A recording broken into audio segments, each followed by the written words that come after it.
muhuje mu gitabo kibanza itangiriro n'igitabo kibanza ibice 39 noneho ugenda ureba ibice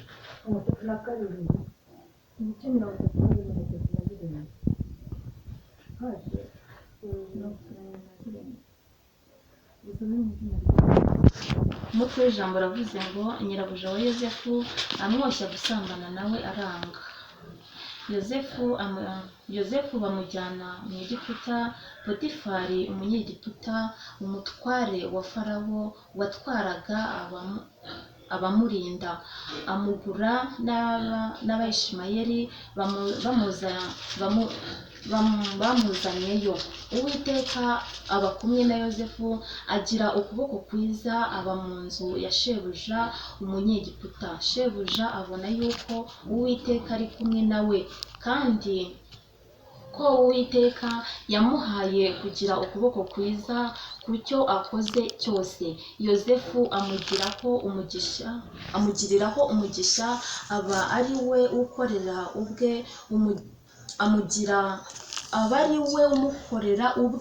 amugira igisonga cy'urugo rwe rwose, amubitsa ibyo atunze byose.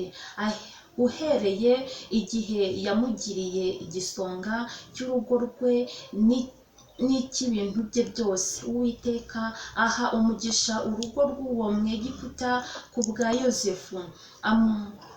Umugisha w'Uwiteka uba ku byo atunze byose, ibyo mu rugo n'ibyo mu murima no mu gasozi. Abitsa Yozefu ibyo atunze byose mu byo yamubikije.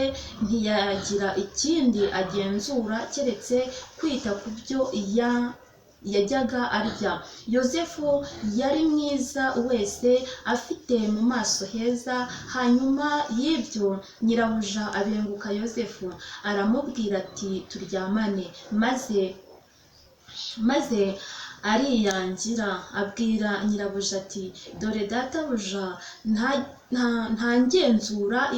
ntagenzura ibyo mubikiye byo mu rugo, ndetse ambikije ibyo atunze byose.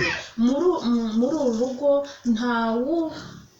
ntawurundutamo, kandi ntacyo yasize ngo akinyime, keretse wowe, kuko uri umugore we. None nabasha nte gukora icyaha gikomeye gityo, ngacumura ku Mana? Akajya abibwira Yozefu uko bukeye, ntamwumvire ngo aryamane nawe cyangwa abane nawe. Bukeye yinjira mu nzu gukora umurimo we, ari nta bandi bagabo bo mu nzu barimo. Uwo mugore afata umwenda we aramubwira ati turyamane. Amusigira umwenda we, arahunga arasohoka.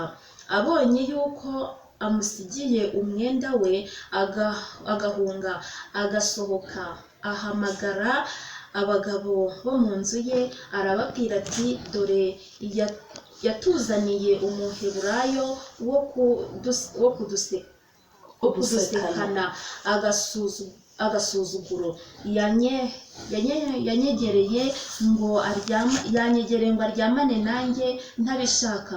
Ijwi rirenga maze yumvise nteye hejuru ntabaje, asiga umwenda we iruhande rwanjye, arahunga arasohoka. Nimwakire neza ijambo ry'Imana.